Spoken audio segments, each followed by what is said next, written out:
to give itself an opportunity to have a good start. But we, as a responsible opposition, was of the notion that we were on an obligation, patriotic obligation, to give the government an opportunity to settle down. I think the honeymoon is over, and so definitely that the honeymoon for the government is over. It's 1 year plus, and so the government is unraveling before the eyes of the Liberian people. It's a clear testament of the incompetence of the government, and we had, like I said earlier, anticipated that the 12 years of the Unity Party governance from 2006 to 2017 will have provided an opportunity for them to build on one of the girls' failures they had.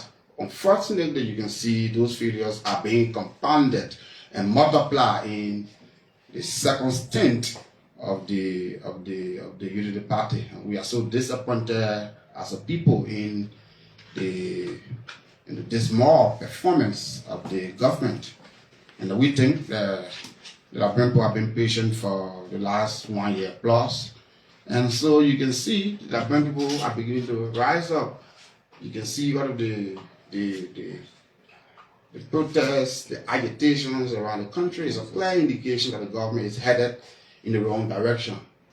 Yeah. Let's start with the by-election in Nimba. Where is the CDC? Who are you supporting? So like I said yesterday, the CDC, as a vibrant national political party, is not fielding a candidate in Nimba. But we are calling on the people of Nimba County to choose amongst the opposition candidates. There are 3 distinct candidates running from the opposition bloc: Garrison Yellow, Edith Gongo Webb, Mark Buliwon. These are distinguished Nimbayans who are perfectly qualified to lead the people of Nimba County to replace Senator Prince White Johnson. We are calling on the people of Nimba not to go the way of the Unity Party and the MDR, because the Unity Party and the MDR are complicit in the untimely death of Senator Johnson. And you saw how Senator Johnson was betrayed by these actors. And so the people of Nimba should not reward them. And we, as a political party that treated Senator Johnson with that kind of respect and reverence, you can see, but again, the political dynamics of the day, the lies, the innuendos that was peddled in the 6th year of the CDC government got so sad that he made a decision to go the way of the Unity Party, and eventually leading to what happened, the betrayal, the disgrace that was meted against Senator Johnson. So those are things that led to his early demise, and you saw the frustration that he vented out. Those recordings are out there. He was not a happy man. He was not a happy man. So the people of Nimba, we are trusting their wisdom not to reward people who are glaringly complicit in his demise, in his frustration, in the things, they treated Senator Johnson with total, utter disrespect. And that is a characteristic of the Unity Party. One will be thinking that you will pick a specific candidate, or you will have, held a primary among the 3 persons you want to be choosing, and then put all your forces, or put all your eggs in one basket and run with them. But you're giving 3 options. Yeah, so like we say, we think the people of Nimba should have a wide field to choose from. So they have 3 of their beautiful sons and daughters. They have an opportunity to choose any one of those who would perfectly provide high quality representation for the people of Nimba County. Don't you think the CDC not fielding a candidate has taken away something from you, giving you are the second largest political party by the numbers from the 2023 election? Absolutely not. And we, in our determination, in our political consideration, thought we should proceed the way we are proceeding. So we think we are on the right track. In fact, we are amalgamating and consolidating the forces to make sure that as we move towards 2029, we'll be stronger. Yeah. There is an attempt by members of the House to remove one of your partisans, the Speaker of the House, the CDC has been accused of being complicit in the removal attempt, having signed the resolution, although falling short of the constitutional numerical strength. What have you to say to this? So basically, again, we reiterate that we have done from the very inception of this crisis that the plot to remove Speaker Kofa is a government plot, and we have been our assertions have been validated by the actions of the government. See all of the illegal activities of the government. What happens at the national legislature? The national legislature is a political theater, and the politics should have been allowed to play out.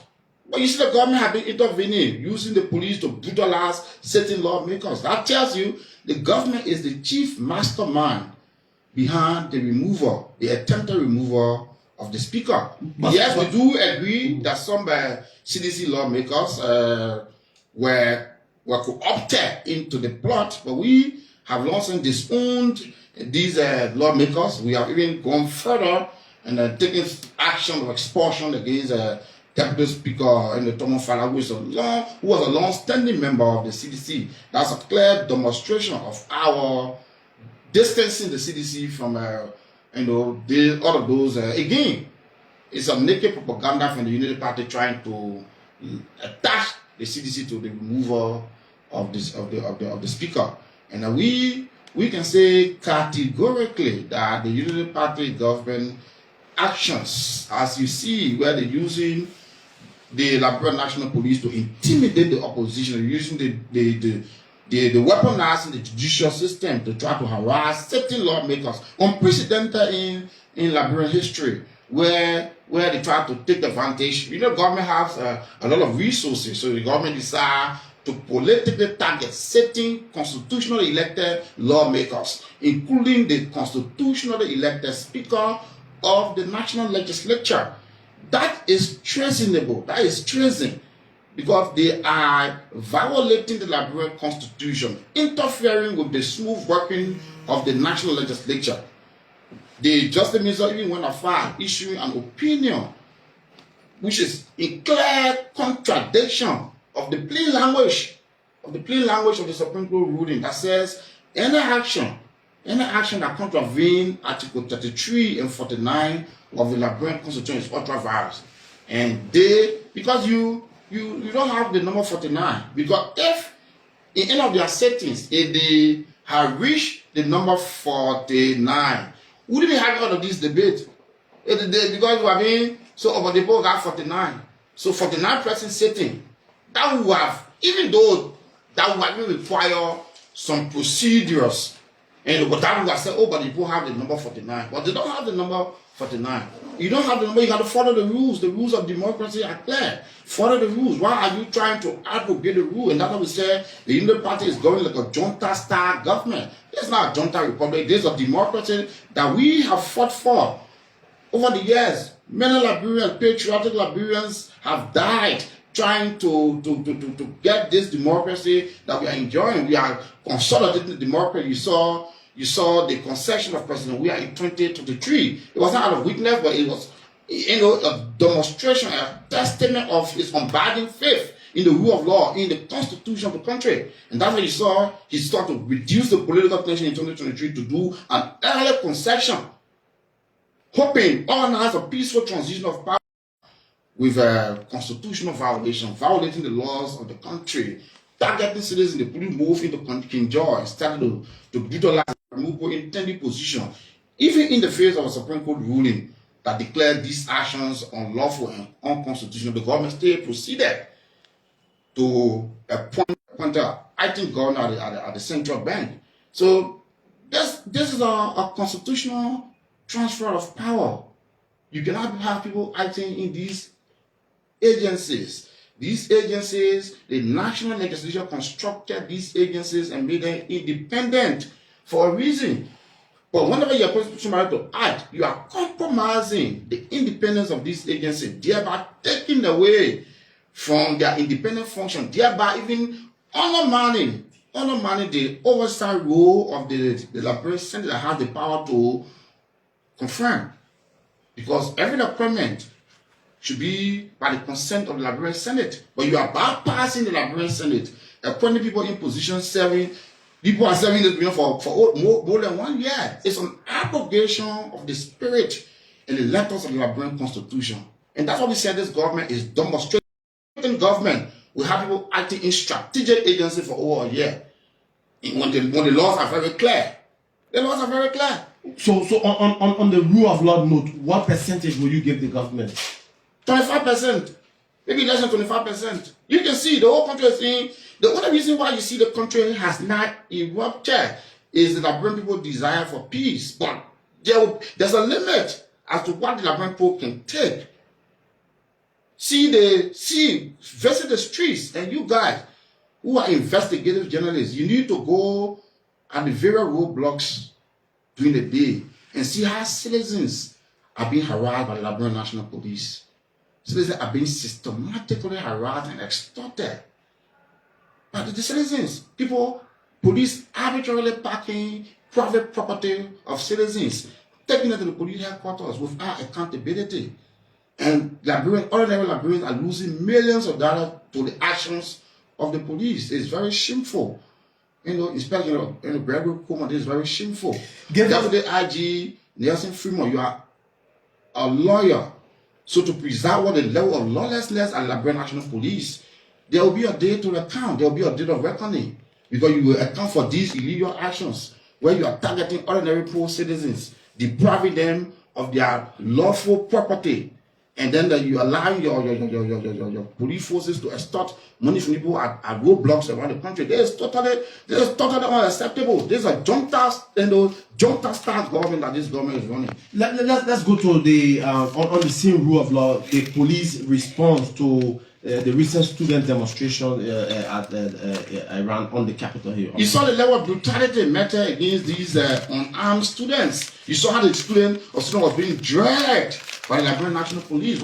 We don't understand why it's emboldening the Liberian National Police to meet out the level of aggression. And that's because the tune has been set at the top. The entire police administration is condoning lawlessness, is condoning harassment of citizens, is condoning human rights violation by the police on their very eyes. And we condemn these excesses in the highest. And we call on our international stakeholders, international partners to take note that these things have the potential to degenerate into a national chaos. And before, we don't want for them to wait, because citizens have got the right under the Constitution to defend themselves. So where the police is taking the law into its hands, abusing citizens, confiscating property without court order. These citizens that have acquired motorcycles, like I said yesterday, you have 30,000 motorcycles all around the country. They have disrupted the motorcycle economy by, these people have acquired their motorcycles, registered these motorcycles, insured these motorcycles, and they are not in violation of the country. If one motorcyclist go engage in vandalism, you cannot do collective guilt. You identify that motorcyclist, you charge the person and send them to court. You do not impose a blanket punishment. That is against the Constitution of the country. Crimes are not transferable. One man does something and then you say, oh, you're going to punish his entire community. There's a clear demonstration that the government does not understand what it is doing. If you're just joining us, this is the Prime Morning Drive. Our guest is Attorney at Law Janga Augustus Kowo. He's the chairman of the Coalition for Democratic Change. This broadcast is being carried live on our Facebook page and also being carried live on DTV Liberia Excellent News Network, Liberia Online TV, Refresh Liberia TV, and Alliance TV. Before we go to the economy, you are a lawyer. I mean, you will file a petition or you will join ranks with the solidarity petition at the Supreme Court to, make the court to declare the no-go zone ban placed on the police. On the motorcyclists. No, so the motorcyclists have gone to the traffic court. Okay.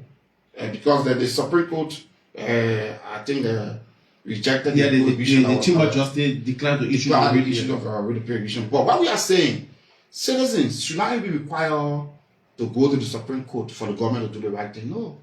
The government should be into the upholders, they be the moral guarantors of rule of law in the country. But where citizens must revert to going to the Supreme Court over or taking the government to the Supreme Court, it's very shameful.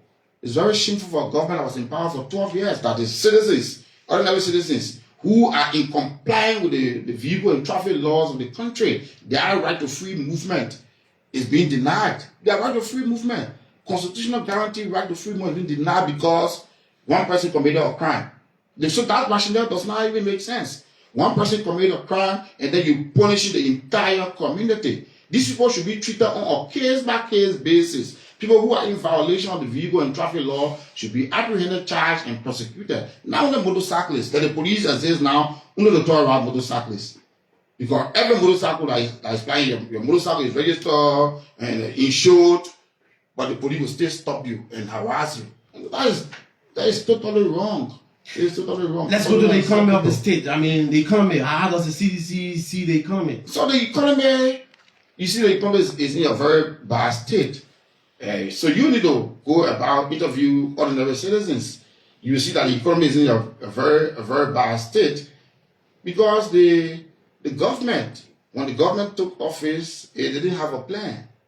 The government has an arrest agenda. Yeah, but for inclusive development. The arrest agenda, the arrest agenda is totally not aligned with the national priorities of the country.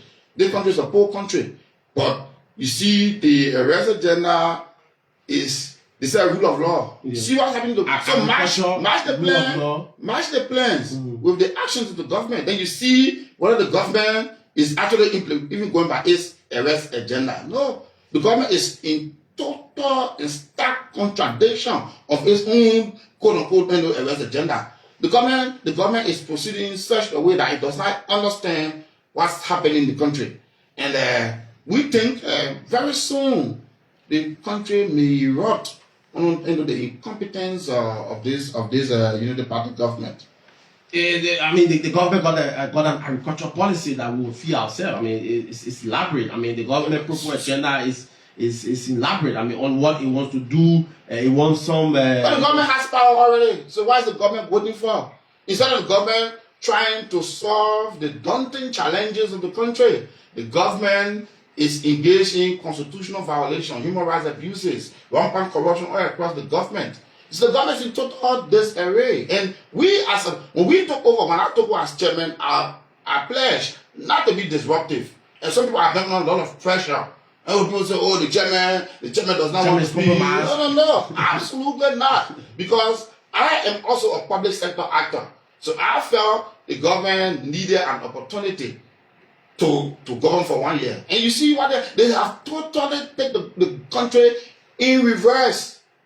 More than where you left it? Of course, but we have a lot of things in place. See the airport. We have solved the issue. Of electricity at the airport. Once upon a time, the airport was dark when we inherited a $50 million airport. See that airport. That airport is not a $50 million airport. But that airport was built under the Unity Party government. That's $50 million. All the equipment there, we're now working with when we took over. The airport was the entire airport, the terminal. See the terminal. That is now a $50 million terminal. See, so. But you was commission an audit of the government to know who were most likely culpable. No, so the issue of audit is one thing. The audit reports are there. So the issue of audit is not an issue that the CDC government took lightly. And we'll come to the issue of our auditors and all that. And we'll debunk all of those myths. Like you saw flying around, the propaganda machinery of the Unity Party was so good, but now you cannot use propaganda to govern. You use propaganda to win the elections. You cannot use propaganda to govern the country. You must govern the country by solving, the daunting challenges of the country. The Unity Party government created structural deficiencies all across the economy. There was no national payroll when the CDC government took over in 2018. There was no national payroll, and I challenged anybody in the government. We left you a national payroll that you try to disrupt and destroy. But the accusation that you blocked at the payroll. No, absolutely not. To the contrary, we didn't block the payroll. We didn't engage in mass dismissal. We tried to do harmonization. A very beautiful policy that saw salaries and the wages gradually going on before we consolidated the national payroll. There was no national payroll for 1 year. The Unity Party government years 2 years had multiple payroll regimes, special allowance, general allowance, basic salary. They had a apartheid system payroll in the government like Liberia. If the nation matter, you are not left in an agency, you'll be on basic salary payroll, getting like $1. If the minister loves you, you'll be on a general allowance payroll, earning astronomical amount. Those are the things that we tackled as a government when we took over. We consolidated the national payroll, created a single payroll, started remitting to NASCOM. And its fair share of the deductions are per the Pension Act. Contrary to what we inherited. We had a disjointed payroll. Though there was no national, we succeeded in creating a national payroll for the country that was auditable. So you see the Civil Service Director General, who does not understand anything about government HR. I mean, they just took him and threw him in there. And, he does not understand. He started being very disruptive, trying to dismiss people who were associated with the CDC government. No, that's the highest level of unprofessionalism. Because you take over a system, the first thing you do is try to understand. But if you take somebody like Josiah Joker, who does not understand government payroll, who does not understand government accounting, because payroll and accounting processes are closely linked. So you need somebody who will understand, but he does not understand. I mean, you show voting and all that, pretending to understand government payroll. No. The Unity Party did not have a government payroll in 12 years. The CDC government painstakingly created a national payroll. One employee of the government of Liberia, one pay. That's how we created. That's how we created. We put in place the necessary pension arrangement to ensure that the civil service will work protected when retired. Ask those who are retiring from government now, who work 4 or 5 years in the CDC government, are retiring. They are earning a wage that is decent. On the Unity Party government, 12 years.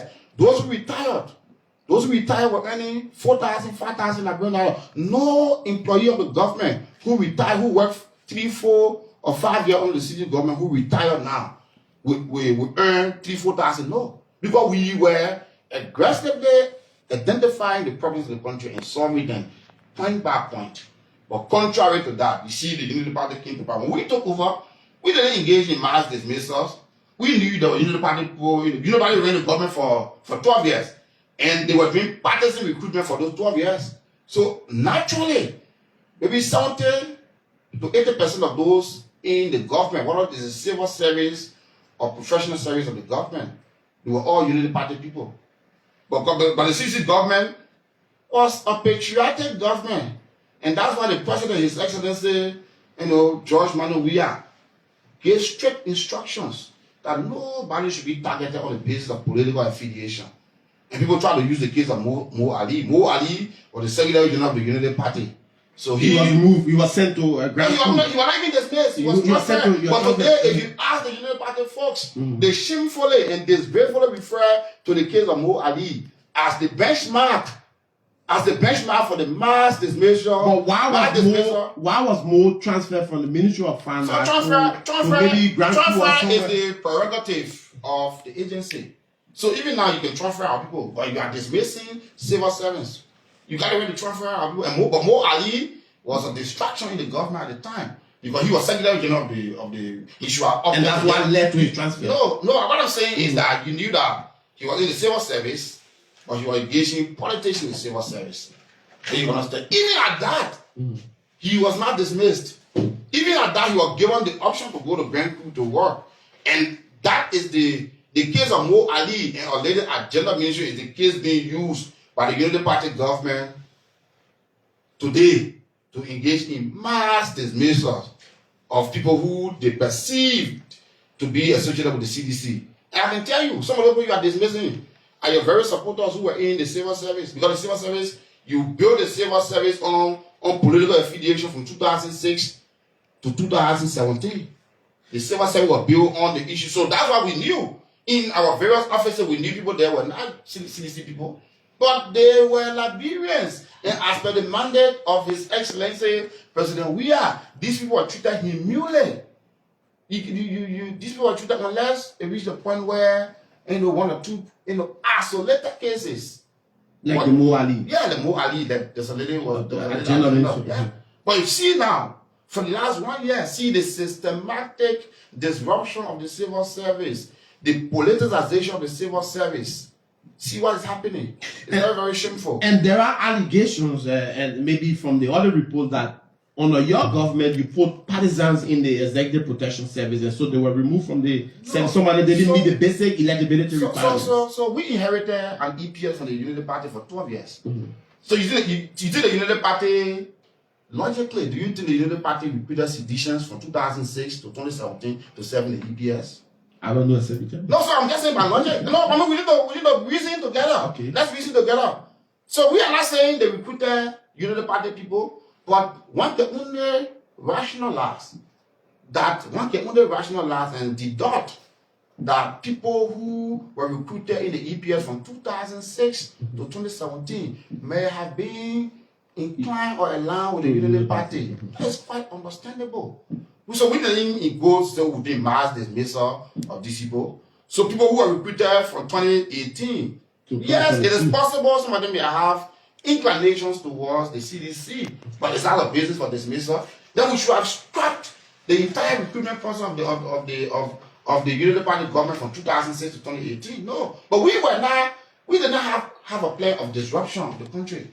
So we kept the entire EPS structure in place. Mind you, when the CDC government took office, Ome left the country in April.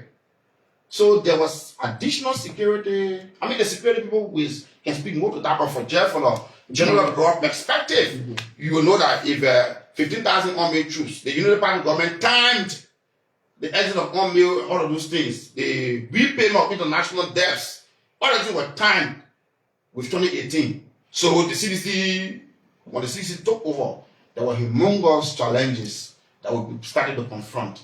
So the issue of EPS. EPS, we inherited an EPS. So what do? Did we try to say, oh, we are going to dismiss the EPS because we created our Unity Party government? No.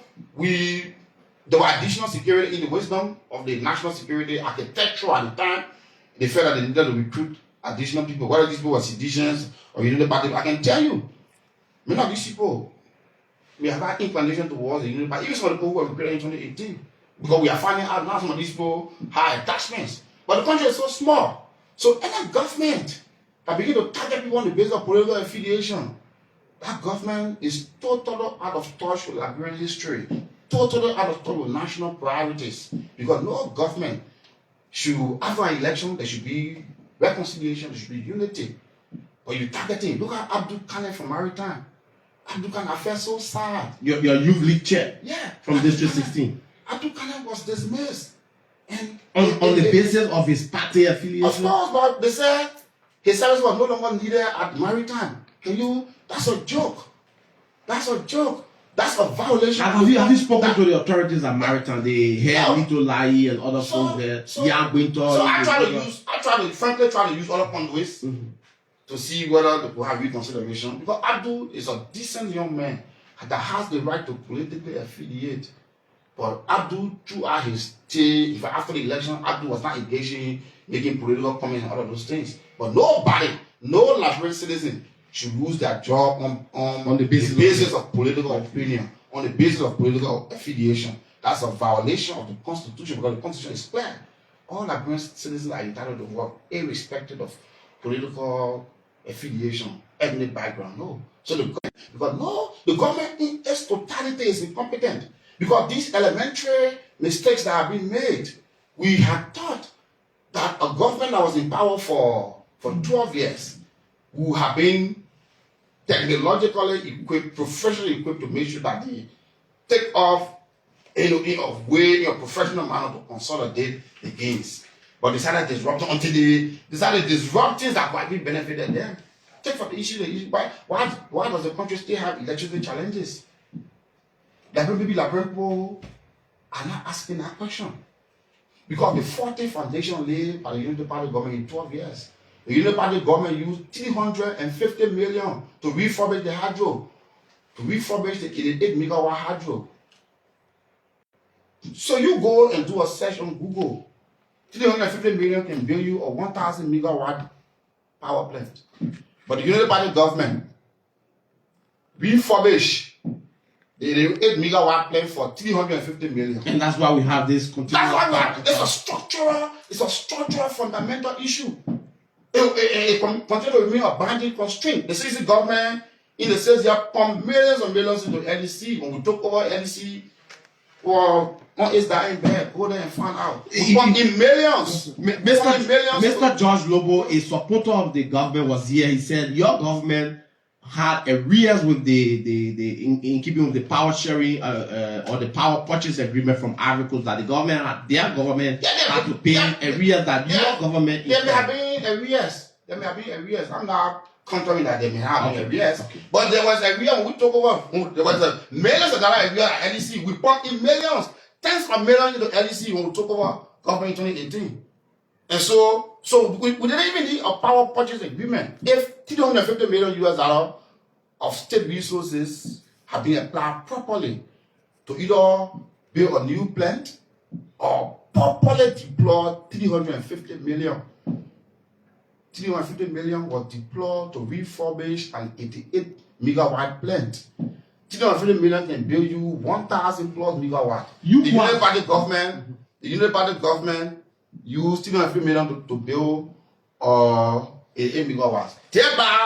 Thereby creating the power challenge that we face today. You could have launched a commission of inquiry into how this amount. So we didn't want to begin to waste energy, because when we took over, there were competing issues with issues. So you, as a government, you have the chance to pick which issues you're going to focus on. So we focus on moving forward, pumping money into the LDC, trying to stabilize the electricity supply. Those are our priorities. But come to think of it, the United Party should commission an inquiry, because they are in power now. How will you refurbish a power plant for $350 million and still there's no power in the country? And we're still without power. And you are saying you are the most sophisticated. You must be joking. You do not love this country. You pretend. Let's go to the fight against corruption. I mean, what's your rating of the government's fight against corruption? Some of your former officials are on trial for. Yeah, we think those trials are politically motivated, because clearly those expenditures that these people are being charged for are in the category of national security expenditure. So the government is wasting energy. The government trying to use these people to show that they are fighting against corruption. No, because clearly, expenditures from the National Security Council are not, and they should not be subject to the kind of actions that we see happening. But again, the judicial system is being weaponized. You understand? Because when a government is so powerful, when the government charges you and sends you to court, you must go. Even if you are innocent, you must go to court and prove your innocence. But at the end of the day, we think we have confidence in the judiciary that the right decisions will be made to adjudicate this matter. Have you spoken to your former boss about what his take about this trial? No, I mean, I'm always most of the time we are together. So definitely, I mean, he sees this. Does he look worried? Is he worried? He sees this as an attack. He sees this as a retrogression of the democratic gains the country has made, because trying to prosecute people this malicious prosecution. You understand? So, but he's confident that he's innocent. That we have an abating faith in the judicial process. People who know him think that he's been worried by the trial from his physical outlook. I mean, naturally, so people may not understand. Trying to serve the country with passion. Because I was, his controller in the accounting general, and people think he was getting involved in some things. No, naturally, I mean, some of his comments, for instance, comment on monetary policy that you should shy away from. Issue of 16 billion, 25 billion more up that he had nothing to do with. Because the issue of the 25 billion more it was a squarely monetary policy operation. But because he was passionate, he thought, he wanted to be one of the champions in the game. He was right involved. The central bank is independent. The central bank is an autonomous agency under the PFN mechanism of the country. So Sameto was not involved on 5 million more. Sameto was not involved with 16 billion. No, because all those are monetary policy issues. And some of the time, we argue behind the scene. Let the central bank speak to these issues. But other people told us, because that's why when I was continuing, I did not speak on whenever I appear, the few times I appear, anybody try to ask me on monetary policy. I have nothing to do with monetary policy. So some of these things, so the narrative was turned. But the government will not have nothing to do with monetary policy issues. You understand? What do you think about the government fighting corruption in aside from but you can see all of the issues, beginning with the Minister of State, with all of the allegations of corruption, the issue of trying to import, 285, yellow machines, the issue of trying to bring ILO buses from Ghana, the issue, all of the litany of violations are happening around the country, around the government. You do not see anything happening. You do not think the president has been dismissing people. Not suspending and dismissing, that is a far cry. He suspended officials who didn't declare their asset and put the money into an those are now substantive actions that will really manifest the fight against corruption. You see tangible actions, being executed against people who are alleged to have engaged in malpractices in the government. You see those actions. But yes, suspend the president, the president is no. Those are superficial steps taken. You try to window dress the situation. The LCC, the LCC is up and running. They've published the list of 27 cases it has completed. It wants the establishment of a corruption court. What do you think? So if you take the history of the LCC, it's the CDC government that rebranded the LCC. Giving prosecutorial powers. Prosecutorial powers. So they should pick up from where the CDC government stopped. Because we were leading by taking practical action in solving the daunting issues of the country. Did you combat corruption during your government? Of course we did. Because that's why we reformed the LCC, to give it prosecutorial power. That's why we engaged in a lot of reforms across the government. That's why we try to make sure we create the necessary checks and balances across government. Mind you, the CDC as a government had its own challenges, and those challenges are what we take corrective measures. We'll not be the unitary party government that will come back to power and begin to compound all of the errors you made, and you start compounding the errors. No. On the fight against corruption, the president likened his government to a football team, that those who will play and do not do well will be substituted. But critics have said everyone played for 90 minutes and the other time. But you see, so people need to sit back, do a fair assessment of the performance of the CDC government, even in the midst of the tremendous challenges facing the country. So, in the wisdom of the president, I mean, everybody got a style of leadership, and he felt people were delivering on the job. And so he didn't feel the need. Of course, he made few changes. Yeah, he made few changes. But in his wisdom, the team was delivering on the healthcare, on education, infrastructure, macroeconomic stability. There were progress being made across all sectors. Domestic revenue mobilization was going up. So in his wisdom, he kept his team that was winning. And then some people we try to argue, why he didn't dismiss this person, he didn't dismiss. No, that's not the issue. The issue is, are you solving the issues that the country is facing? In the case of unitary party government, no. We understand they are trying to even cancel the free tuition scheme at the university. And that would be one of the saddest things. And on the educational side, I mean, what's your take? The government, has rolled out a very robust educational plan of incorporating volunteer teachers that under your regime you didn't put on the payroll. So these people go in the country for 12 years. You should be asking why they didn't leave in place. You go in the country for 12 years, why did you leave in place? You left nothing in place. And today you are pretending that you're trying to when we came, we systematically started the expansion of schools. You should invite Professor Dawo Ansu Soni. Okay. Yeah, he will tell you the progress that was made systematically from 2018 with the first in the government as a national policy said the university should be tuition free. The tuition free needs some tweaking. But overall, the issue of universal access to education was the mindset of a pro government. Access first. Because the system, the university will got a system in place for quality control and nothing. So we expect the university administration to put in place the necessary mechanism while the government is providing resources to grant access. The university should put in place the mechanisms to make sure that there are quality control. That's why the University Board of Trustees for, that's what the Faculty Senate is for. Our policy as a government was to give access. Was to give access. And some people say, oh, access was wrong. No, a country that's almost 200 years old, you still have illiteracy rate as high as 60-70%. That's mockery. Because education has not been tackled globally. The university was built small. The enrollment at UM we took over in 2018 was around 11,000 for the state-run university, and all around the country. The enrollment students could not afford to go to. So the enrollment increased on your. Of course, the enrollment increased in just 1 year to 20,000 plus. But it came with a cost, according to the university authorities, that the access to free education did not come with the provision of finances to run the university. So the university payroll, we increased faculty salary. The university payroll before we left office in January 2024. The university payroll, monthly payroll was 2.5 million. And what was it when before you? It was around 1 million.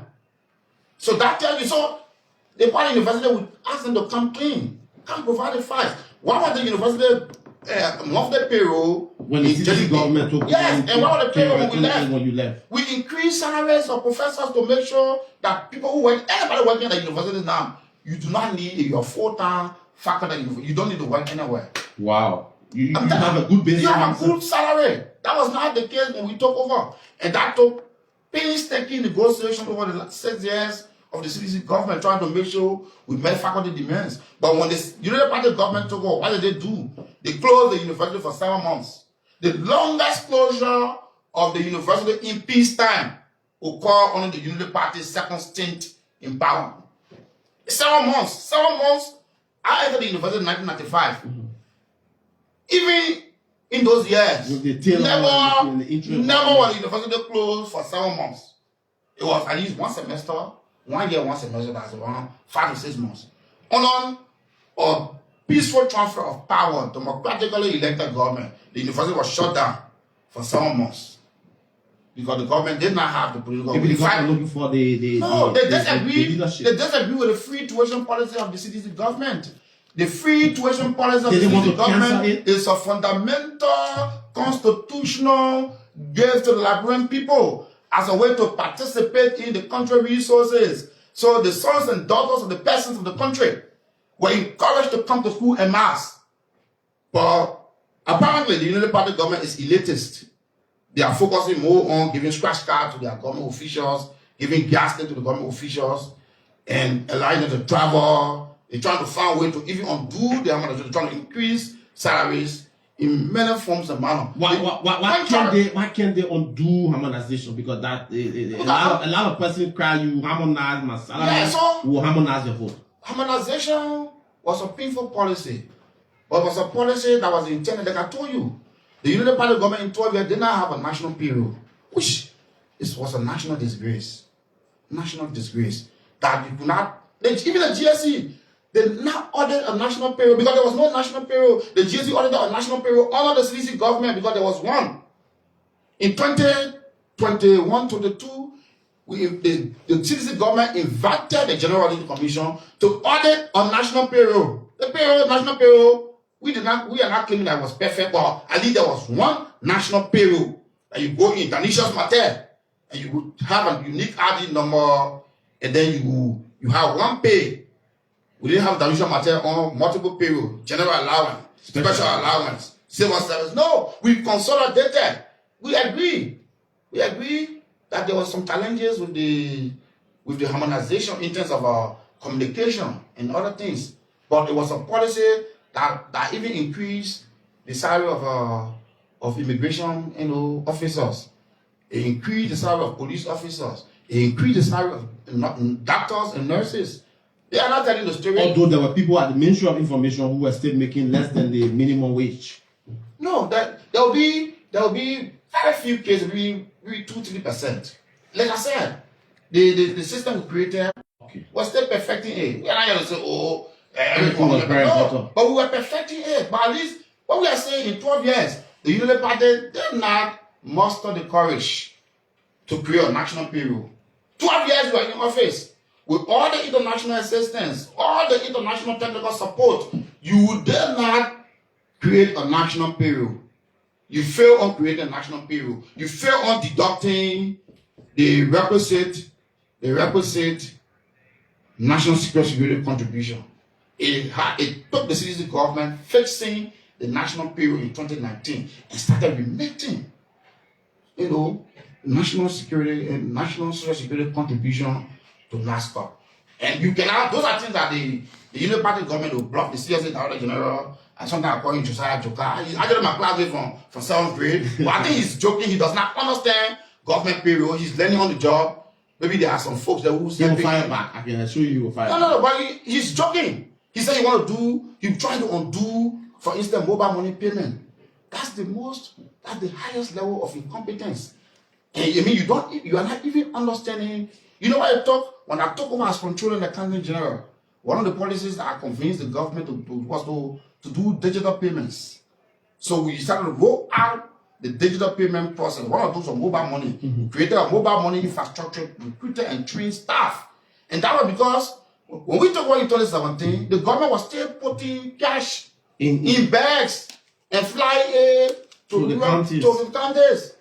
That Liberia, 2017 up to 2017, you flying cash. And this cash was susceptible to theft. They were susceptible to abuse. They were susceptible to corruption, unaccountability. We said no. We fundamentally re-engineer the financial processes. Make sure we put in place a mobile money payment mechanism that allow doctors, nurses, teachers, and people across the spectrum of government to receive the payment digitally. So the only follow-up action that was needed was to make sure that agencies that have staff to do proper HR. So if the Civil Service Director General has taken the time to just find out exactly what was happening, not try to be showboating and bluffing, because you don't understand what's happening. You need to take the time to read what he meant. And so I can tell you, we started getting news now that because they try to tamper with the mobile money payment processes, they're having areas with people, with government employees who are in rural Liberia. And that is going to backfire because we have fundamentally solved that problem. The only thing you need to do now was, and that's what sometimes, I don't know the county really, because we providing free consultancy to the government. No, because, for instance, what they did before I left, I had written the Internal Audit Agency, the Director General. I've written him that they needed to get robustly involved with the national payroll process. Because at the Ministry of Finance, we process the payroll. But the Internal Audit Agency, that director assigned at the various ministries that are responsible for internal audit function. They should make sure payroll is compliant. They should make sure payment for goods and services are compliant. They should make sure all of these are in place. So I encourage the Director General, if they are going with that, to make sure that they are involved, to make sure that any employee on the government payroll is actually can be physically verified. And that, and these guys were being disruptive of their own administration, being disruptive. When you can just easily try to see exactly what was happening. We are automated government payment. We are putting in place the electronic fund transfer. We engaged in a lot of revolutionary acts that put government financial management processes on track. But some of the actors on the team, they started to be very disruptive and try to undermine the gains that have been made by the country. This is the Prime Morning Drive on Prime FM 105.5, also on our live Facebook page. This broadcast is also being carried live by DTV Liberia, Excellent News Network, Liberia Online TV. Is that Terra Online TV? Okay, Terra Online TV, Refresh Liberia, and Alliance TV. Two more concerns and then we'll go to the line quickly. The government has launched an inquiry, or it wants to bring a closure to some of the mysterious deaths during your region. The Baten Yenswa, the Gifty Lama, the Abopites, Peace to the Arches. You know, the government wants to bring a closure to it. Will you, I mean, not you as Janga, but will your government cooperate with this? So that's one of the most dangerous narratives that was peddled. The Unity Party government when they were in opposition. They peddle lies. They use it to try to propel their way to power. Maybe people who don't understand financial management processes will be jumping around. But there are people in government who know financial management processes, the issue of auditor. Who is an auditor? Invite somebody from the GSC here. So, you see, the country, the media. So, Gifty was not an auditor? Is that what you're saying? Auditing what? I was not an auditor? So, if you're an auditor, I mean, let them put some hypothetical context. If you are an auditor and you've been targeted for an audit, so if you are the ARA, who will you be auditing? You'll be auditing the government. Albert Peter and Gifty work at the ARA. Yeah, LRA. ARA, what does ARA do? ARA for their revenues. For revenue for who? For the government of Liberia. The government of Liberia. So the government of Liberia, why would anybody have a motive?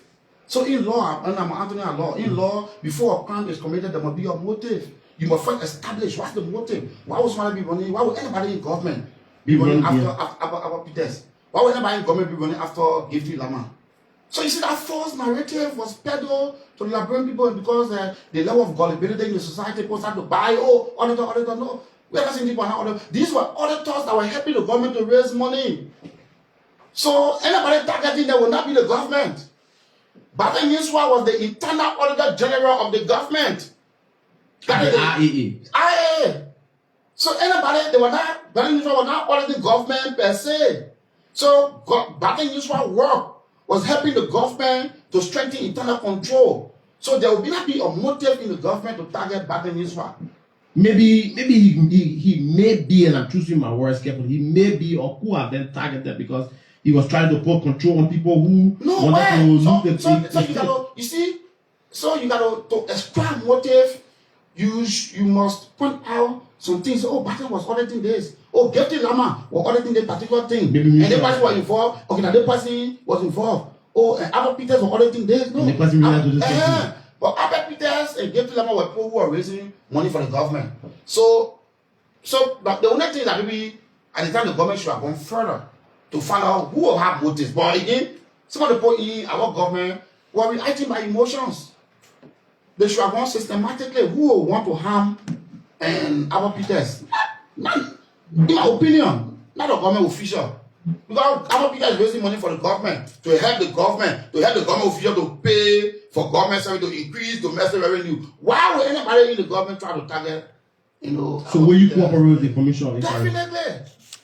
So the same case with my own brother, Patrick Yusuf was a very close brother of mine. Do you understand? And we are looking forward to an investigation that will establish devoid of all the political machinations, including the Innis from Central Bank, the Innis from Central Bank. That was Innis. So again, I don't know what Innis was doing at the Central Bank that will make you a target for anybody in government. Like I told you, the Central Bank. So you want to target someone, or you don't target the governor or so. So these were unfortunate situations that the opposition weaponized and politicized and eventually catapulted them to power. But you cannot use those lies. You cannot use it like there's no motive. Nobody has shown motive on the part of any government official to harm any of these people who are quote unquote auditors. And in Liberia, when you say auditors, the auditors are resident at the General Auditing Commission, where I worked before. Yeah, you were there. Those are the auditors. When they say GSC, they are the auditors of the country. As a GSC, two are the sales here of the CDC government. All the audits they did, whether any of them were ever targeted. But you don't know who were helping government to do. So the question could be what may have led to their deaths. Of course, so that should be the subject of the investigation. If the government, CDC government conducted the investigation, is the prerogative of the government, if they are not satisfied, they don't need to politicize it. Okay. They need to go ahead. But I'm just telling you, I'm yet to see a motive. Because before a crime is committed, there must be a motive. Who was, for instance, pattern auditing? Then you follow the paper trail, you look at the report and see potential reason why. If not, then you check other places. But it was so politicized. Maybe the doers, the alleged doer of these, if these were murders, because they trail, maybe, erasing. Because the thing was politicized. People put the whole thing around it. Oh, auditors, no. Albert Peter was my friend of mine, may so rest in peace. These are people who are working for the government to raise revenue. Nobody in government will have a motive to harm them. Finally, before we go to the line, will former President George Weah run in 2029? Certainly. It's with absolute certainty that we can say President George Weah will be on the ballot in 2029. It's plain and simple. By the grace of God. Yeah, I mean, everything is subject to the will of God. It's plain and simple. See the exemplary leadership exhibited by His Excellency President Weah over 6 years. All of the insults that were meted against him, all of the bullying, all the stereotyping. No, he demonstrated the highest level of leadership. And he led the country. Stability. You saw stability in the country. All these violations, you see the police were not beating people all around the place because it was not condoned. Police brutality was thrown on. It was not condoned. I mean, the June 7 was your biggest protest. But just say your result. June 7. You saw June 7. It was a flop. With all the coloration, the propaganda they tried to put around it, it was a flop. You saw very few people in the streets of the country. But we can tell you, we have not even organized a protest. It was massive. You said few people in the street. It was not massive. Go back to the video. It was massive. No, it was not massive. No, it was not massive. Check it up. Go back, check it up. June 7, 2019, it was not massive. It was poor. It was the euphoria around the protest. Okay. They created a sense of instability. I say the government who have been toppled on June 7. They mesmerized the population. But there were a few persons that go back to the video and see. It was nothing. June 7 was nothing. Finally, June 7 cemented the legality and the legitimacy of the CDC government. And see, government was not even perturbed by that. We were not focusing on propaganda. And that was one of the errors of the CDC government. Our propaganda infrastructure was poor. And so they lied, they peddled lies. The opposition peddled lies, and these lies were bought by our gullible public. So have you learned from it? Of course. We are learning from it. And that's why you see the negative narrative of the CDC being a violent political party. We have erased that in 1 year. You can't hear nobody saying that because they try to provoke the CDC. They want the CDC headquarters on August 12th. They want the CDC headquarters. But it was deadly. I mean, no. I mean, what we're saying, we restrain our people not to leave the CDC compound. And there have been several provocations upon provocation because they want to portray that false narrative that the CDC is a violent party. Oh, the Unity Party government wanted to do, they want to do the CDC will protect. No. That the people will protest against you and the CDC will defend the right of the people to protest against you. Finally, CDC and due payment, you're talking about 2029. So we are in the place of reorganization.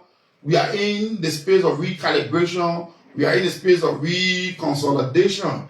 And we can tell you the momentum is building. We are getting tons and tons of calls from all over the country. The enthusiasm of the Liberian people for the CDC is high. And the Unity Party government is mistaken belief that 6 years is 60 years or 120 years. No, you'll be booted out of power democratically in the next few years. And we will restore hope to motorcyclists. Motorcyclists are citizens of the country. We will restore hope to prepare riders. We will restore hope to the health workers. We will restore hope to all sectors of the country.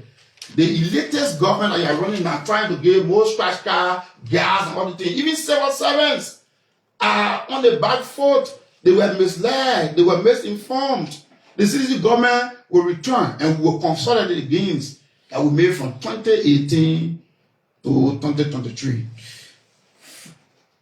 Finally, before I go to the line, from the history of our elections from 2005 to 2023, it shows that no one party can win on this one. Are you going to hold more editions? So definitely, the CDC is going to build a vibrant national opposition coalition to deliver victory. Decisive victory will be delivered in 2020. Now we are already working on that. We are not going to reveal our strategy to our opponents as to how we're going to do that. Our strategy will unfold. It will unfold before your very eyes, and you will have no ability, no capacity to stop us. All that thing, with CDC, you do not have the capacity to CDC. We're going to show you the men who delivered victory in 2017. These men are still at the barricade and will deliver victory in 2029. resoundingly, and you will have no capacity, because the wrath of Liberian will be upon you if you attempt. The voice of Attorney at Law Janga Kowo is the chairman of the Coalition for Democratic Change. It's now time to hear from you. We take 5 calls. Yes, my producer is telling me we're running out of time, or we are out of time. We take 5 calls. Please be to the point. 077-846-0793. Let's take this first call. Good morning. Yeah, good morning, Mr. Mate, and good morning to the biggest chairman in the history of our body politics, Attorney Janga Augustus Kowo. Good morning. This is the voice of the national gatekeeper of the Mighty Coalition for Democratic Change, Abdul D. Khan. Mate, let me say this: the chairman is on point. Everything the chairman outlined is not a propaganda, it's the reality. If you take your microphone in Douala, it will validate the chairman argument. If you take your microphone in Raider, it will validate the chairman argument. If you go waterside, it will validate the chairman argument. There's room for dismissal in the country. I'm a victim of that. And there are many people, gross violation of the rule of law, this abuse of Supreme Court opinion, all permeating in the corridor of this regime. The president has no regard for the rule of law. Everyone in this regime, they are running their own show because the president is not in charge. If Mr. Boaga was in charge, you get to understand that you cannot use 20 million to do Dusty rule. If Mr. Boaga was in charge, Sylvester Grayson would not take 500,000 from NASCAR to purchase vehicles for gas coming for inauguration, and today he's still parading with the president. We want to say to you that the chairman said we are recalibrating, strengthening the movement to come back and continue what the Liberian people desire. Thank you. Thank you, Abdul. Hello? Yeah, good morning, Alicia. Yeah, good morning. Yeah, this is Brown Tappy from Monrovia. Yeah, Brown, let's hear you. Yeah, I listened to the chairman, and let me thank you so much. Okay. You know, it's important that, the posture CDC taking is the best posture. Okay. The CDC start to go on the street to protest. Even with the outcry of the citizens who voted this government, they will say CDC is playing better. In fact, CDC now want for the parties to succeed. So what CDC can do is that the CDC continue to build itself. Local people who voted the government, when they themselves started to cry, and they started, the CDC can only what they can do, they can hold government accountable to the human rights system where when people get on the street, how they should be treated. Okay. But if they get that now, it means that they will justify the justification related party will give for in 2029. All right. So I think it's good that they start to rebuild their party. And I think even before I drop the line, the statement system you just talked about. Yes. That mobile payment. Yes. It's a corrupt payment. Okay. And it will help the rural dweller. Okay. And the true banking system is good. Thank you so much. Thank you. Let's hear from another person. Hello. Hello. Elijah. Yes, sir. Thank you. This is Pascal David. Pascal, let's hear you. Let me say kudos to my best chairperson, Honorable Kowo. Thank you. I just hope that you can do this most often. That does not be, to some extent, family. Let's do it most often. Engage the media. And I was just saying to Danisha, you've seen how the country is being run now by Mr. Boaga. The loss of the country being disrespected, wanting to remove a legitimate speaker using money. And all of those things are things that we catalog, and I think we're tired. And all that we're waiting for is for the outcome of the court ruling. And you're going to speak, or Danisha, I don't know whether you're happy that the laws of our country is respected, that the Constitution is being undermined. The government itself is ruling on lies in all of the country. In terms of governance, it's all in total reverse. We're tired with it. As the chairman said, we are ready. We'll very sooner or later be coming outside to send a message to this youth government. The chairman said it right. Okay, thank you. It's not our government. We will not sit there And why one old man to come and destroy? No, he's the president. He's the president. Thank you. He is the president. Whether he's old, whether he's young, he's the president. Let's hear from the next person. That's our fourth caller. Hello? Hello? Hello? Yes? Yanime, where are you calling from? Good morning, Daniel. Yeah, good morning. Where are you calling from? My name is Eugene S. Joe Jr., and I call you from Capital Bypass District this morning. Yeah, 1 minute, please. Yeah, and let me salute the biggest chairman in South Africa, Sub-Saharan Africa. Matthias, it is so strange to us. This is a chairman who has the capacity to defend the CDC anywhere we go. And it was not strange, it was not a surprise to take over leadership at the CDC. Where the CDC is not limited in having leaders. And Janga Kowo is one of those persons that we can stand tall anywhere to defend because they don't believe in the ability of the CDC. But what do you say, Matthias? Mr. Chairman, I want to say thanks for your deliberation. It's not strange to us. You always defend the CDC and protecting the CDC and protecting the CDC to be the biggest political opposition in the party. Thank you. The issue of the issue that you raised. 10 seconds, yeah. To the auditors at LRA. Unfortunately, Gacy Lama and still work at LRA. She wasn't an auditor. She never set up in any auditing room at LRA. Are you still at the LRA? I worked at LRA before. Oh, okay, you're not there. I will resign, we work together. She was manager for taxpayer services. Okay, thank you. When they do the return processing. So she never set in any auditing room at the LRA before the map. Okay, thank you. Let's hear from our fifth. Is this our fifth? Yeah. Good morning, Yeah. Daniel. Good morning, quickly. Thank you, Daniel. Let me say good morning to the good guests. Daniel, my name is Choman Odabe, and I joined you from Newtown this morning. Let's hear you, Joman. It's bad for me to call listening to Chairman Janga Kowo, speaking to the death of our auditor that died on the CDC-led government.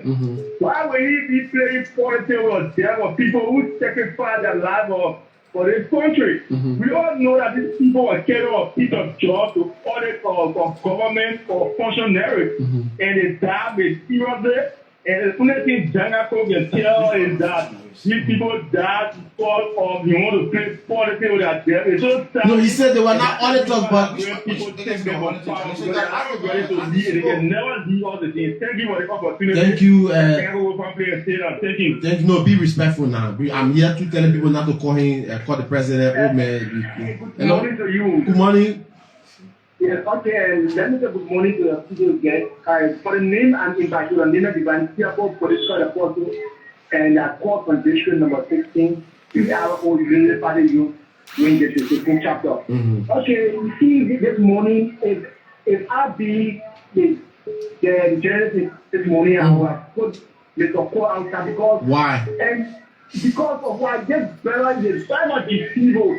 Because number one thing I saw about the life is that you saying getting like when people that the Jerusalem protest it was one of the poorest protests, which of course the protest have been and many in Liberia as the biggest political gathering in this country. They say this, and then the second thing about it is that for him to come to the Liberian people telling the people about what the death of the auditors are those deaths. They are not No, he said they were not auditors, but he welcomed the investigation. That's what he said.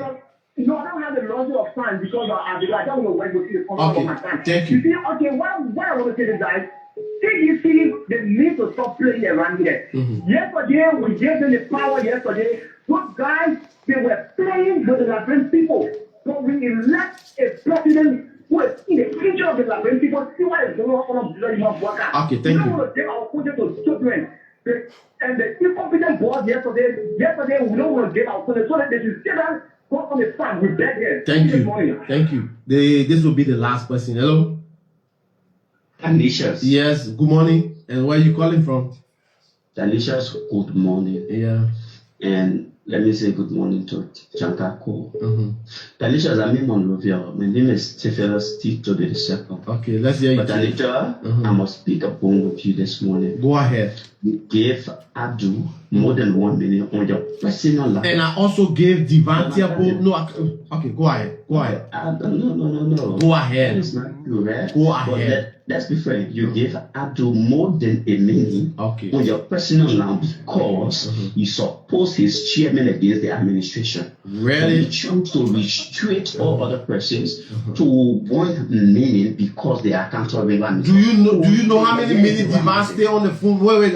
Hello, no, wait. And I'm gonna keep you. No, Theo. I'm gonna keep you on the line for more than 1 minute. My producer is handling the. Oh yes, I do call on my line. That's true. I'm not gonna deny it. He called my personal line, and like some other people who know me, even from the Unity Party, they've called my line. But Divan Tiapo, who introduced himself as someone from the UP, do you know how long he's still on the line? You want me? You want my producer to tell you how long he's still on the line? No, he did not complete a minute. How? Who told you he didn't complete a minute? You've gone more than 1 minute now, even though you're not going to agree with me. Make your point. You make to go more than 1 minute. Make your point. You don't make Make your point. But let me say here that Mr. Janga Kowo is still in a political move. Yes, well, we agree because he is an opposition chairperson, so that is not bad. So yeah, let him remain in that direction. But here is it. All of what he said good about the CDC, if it was so this good, you think that when people are dishonest enough to remove them from power? You really think so?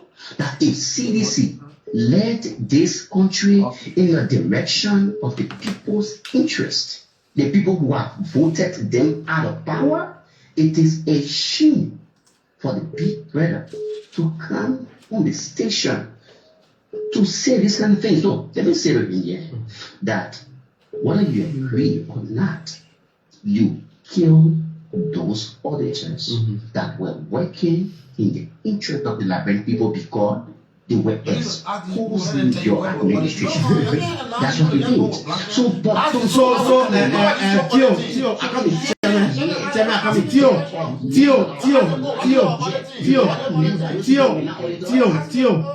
So the chairman is saying, where were they auditing? Maybe you have the information. Where were they auditing? Let me say to you, right? It is because Janga Kowo. Forget about Janga Kowo. Why were they auditing? Chairman, wait. No, but why were they auditing? Cancel wait. Hello, Theo. No, chairman. For the last 5 years, people have said people were auditing. Why were they auditing? Like, people don't know what they were auditing. Yes, Theo, chairman will cancel will I beg you please. Theo, where were they auditing? Let's wrap up now because let me tell you something. Janga Kowo was sitting at the Ministry of Finance and his wife was over PPCC. They looted this country. Why they were auditing? Why were they auditing? People took them from power. It's shame for him to come here when Mr. Bwaka is making effort to bring Liberia on the path. So Theo, don't President Bwaka has a relative in government? Forget about because Janga didn't appoint his wife at PPCC. No. Janga didn't appoint his wife. No, Janga influenced her. Yes, but he didn't appoint him. Okay, Theo, I can let you go. Okay, thank you, Theo.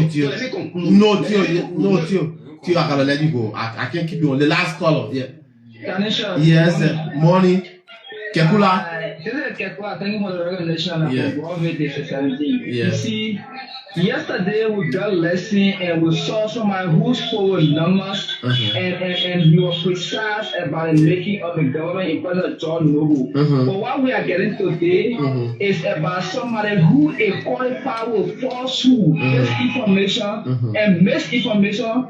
Why he always, competent with what lack of what evidence of success and he create against the government. This is a man who sat with Georgia who did not advise him as president at the time for the last 6 years to do anything concrete in the interest of the country and its citizens when we are inherit another 6 years. But rather, he sat there on them full judge we are. They may let the country at a day so they will remove from power. They have all the weapons, yet The United Party did not have any resources, but you won the election. You come and telling us, say, you did what, this is the reason why the United Party, you propaganda and kind of pass so they get propaganda. Look, let me say that to you. If you feel 18 of these guys who were killed on the basis of being up and respected position, you want to tell that, I mean, they were that auditor, look for to investigation. Okay. And after everything, you guys will come to a vote. There were payroll party around here, Senator and all will not be acquitted. They will not go free. Okay, thank you. You guys lose the coin for the last 6 years. Thank you, Samuel. Thank you, Samuel. Thank you. I mean, the lines are hard, and I can assure you, we could go up to 11, 12 o'clock, but chairman will have to go. I mean, the lines are hard, and I anticipated that the influx of calls, but again. So again, we reiterate and we call on you, we put your challenge to you journalists, because we need to put the debate about auditors being killed to rest. You need to ask the hard questions. What were these people auditing that led them to die? Because these were our loved ones, these are our friends. Like you said, you and So you gotta ask the hard questions. Why were they auditing? You gotta do the investigation. So you can allow the false narrative to continue. These who are in power now. And you talk about winning the election. You won the election within a margin of error. Less than 17,000 votes. And we know what happened in Nimba. President, we are considered because he is a man of peace.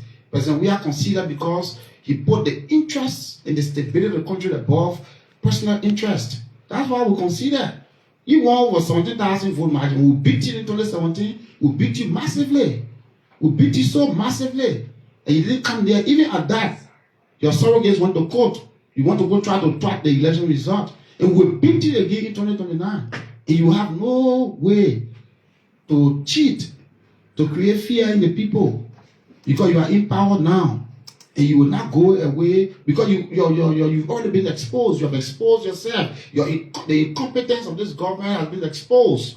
You created structural issue with the power supply in this country. You used $350 million to refurbish an 88 megawatt plant that is not producing electricity today, that is suffering the ordinary people. Electricity is not here today because of the failed regime of the Union Party for 12 years. That's why we don't have electricity today. And that people need to be reminded that you lay the foundations for all the issues. When we came to power in 2018, we tried to unravel and solve these issues. But since they were not enough, and again we agree, we allow propaganda to get into the heads of the people, and you want by a very slim margin. When we beat you in 2017, we beat you massively. And when we beat that beating, we beat you so massively in 2029, and you have no way to cheat. We can guarantee you that, because men are at the barricades now. That's your closing comment, finally? Yeah, that's my closing comment. Okay. And we'll call on the seditions that we're launching the due payment launch on April 12th on Saturday. That's with Saturday. So, we encourage you to come. thank you so much for Is the media invited? The media is invited. Come and cover the program. You listened to the chairperson of Janga Augustus Kowo, redeem the Liberian people from the hands of the Union Party government. Thank you. Janga Augustus Kowo and Anthony Alor, chairman of the Coalition for Democracy.